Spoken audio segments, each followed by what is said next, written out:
Hello friends, welcome to my channel. आज के recipe दूध पनीर বানানোর জন্য কি কি ইনগ্রেডিয়েন্ট লাগছে দেখে নিই। দুধ পনির বানানোর জন্য লাগছে আমার সর্বপ্রথম লাগছে পনির, তার সঙ্গে মশলা লাগছে আমার। এখানে আছে আদা বাটা, গোটা গরম মশলা, যার মধ্যে আছে তেজপাতা, দারচিনির একটা টুকরো এবং একটি এলাচ ও লবঙ্গ আছে। এখানে লবণ, 3টে কাঁচা লঙ্কা, এখানে আছে চিনি, ধনে গুঁড়ো, জিরের গুঁড়ো এবং গোলমরিচ গুঁড়ো। এখানে নিয়ে নিচ্ছি আমি কাশ্মীরি মির্চ এবং শাহি গরম মশলা। এই রান্নাটাতে আমি হলুদ ইউজ করব না।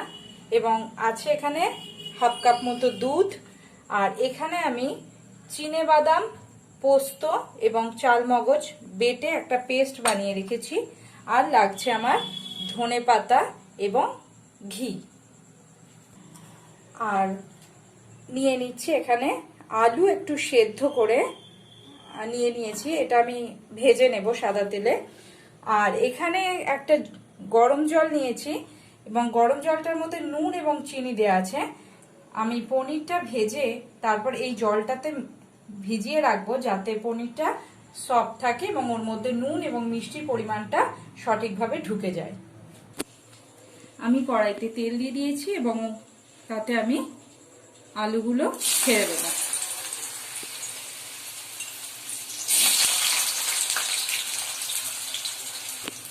আমার আলুটা ভাজা রেডি হয়ে গেছে। আমি আসলে আলুটা খুব হালকা করেই ভাজবো এবং সামান্য লবণ দিয়ে ভেজেছি, আর কিছু না। আলু ভাজা আমার হয়ে গেছে। এবার আমি ওই তেলেই পনিরগুলোকে ভেজে নেব।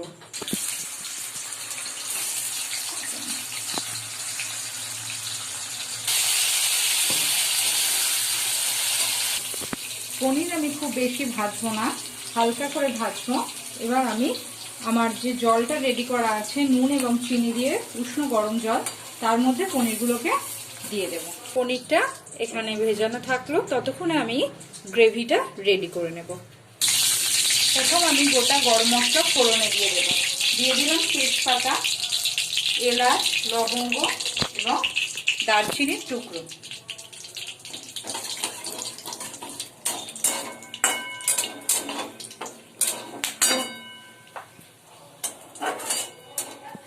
ফোড়নটা দিয়ে সুন্দর গন্ধ ছাড়তে শুরু করেছে।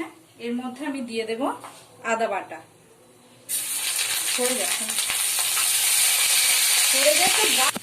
আমি সামান্য লবণ কড়াইতে দিয়ে দেবো, যাতে আদাটা ছিটিয়ে না গায়ে লাগে।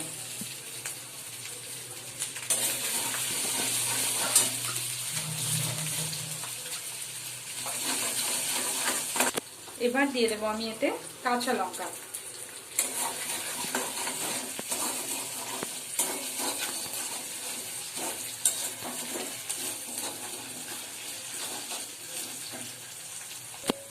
মশলাটা ভালো করে ভাজা করে নেব।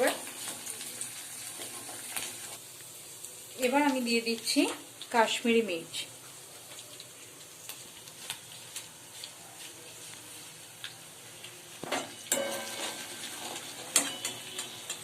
এবং এর মধ্যে দিয়ে দেব কাজু বাদাম, চিনেবাদাম এবং চালমগজ ও পোস্ত বাটাটা।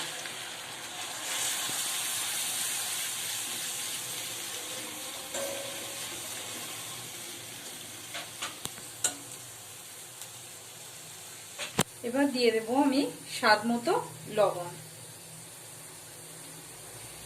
এবার আমি দিয়ে দিচ্ছি এর মধ্যে ভাজা জিরে, ধনে ও সামান্য গোলমরিচের গুঁড়ো।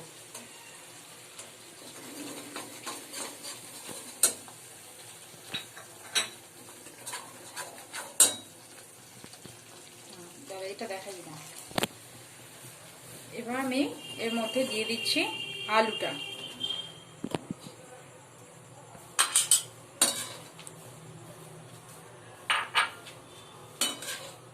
এবং দিয়ে দেব পনিরগুলো।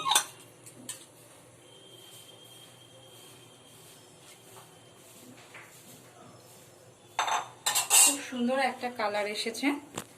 এবার এটাকে আমি একটু হাই ফ্লেমে দিয়ে ফুটিয়ে নেব।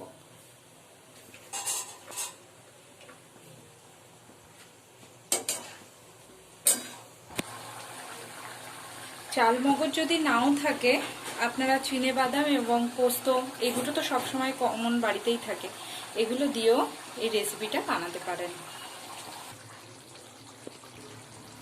চাইলে রান্নাটা আপনারা এই পর্যন্ত করতে পারেন এবং এতে গরম মশলা, সামান্য ঘি ছড়িয়ে এটা সার্ভ করতে পারেন। এটাও খেতে খুব টেস্টি হবে।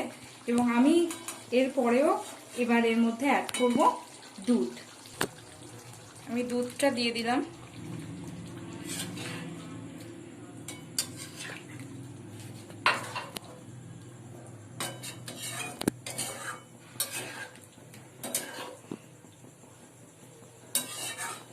এবার আমি এই রান্নাটা একটু মিষ্টি মিষ্টি হয়, আমি তার জন্য এতে দিয়ে দিচ্ছি 1 চামচ চিনি।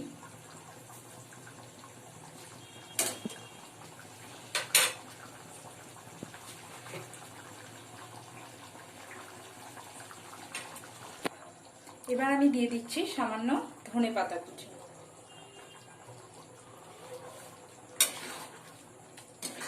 আমার রান্নাটা প্রায় শেষের দিকে। গ্রেভিটা আপনারা আপনাদের নিজেদের পছন্দ অনুযায়ী রাখবেন।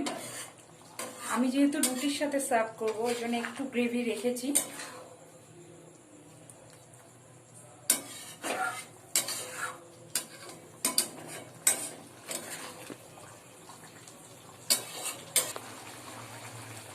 এবার আমি দিয়ে দিচ্ছি সামান্য ঘি। এবার আমি নামিয়ে নিয়েছি। আমার রেসিপিটা একদম রেডি। এবার আমি দিয়ে দিচ্ছি গরম মশলার গুঁড়ো, একটা ধনেপাতার টুকরো আমি গার্নিশিং এর জন্য রেখেছিলাম, আর দিয়ে দিচ্ছি চেরা কাঁচা লঙ্কা। আমার পনিরের রেসিপি একদম রেডি।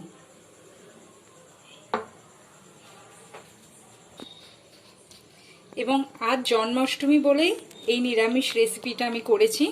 যারা আমার ফ্রেন্ডস আছেন অনেকেই ভেজিটেরিয়ান, তারা এটা ট্রাই করবেন, খুব ভালো লাগবে।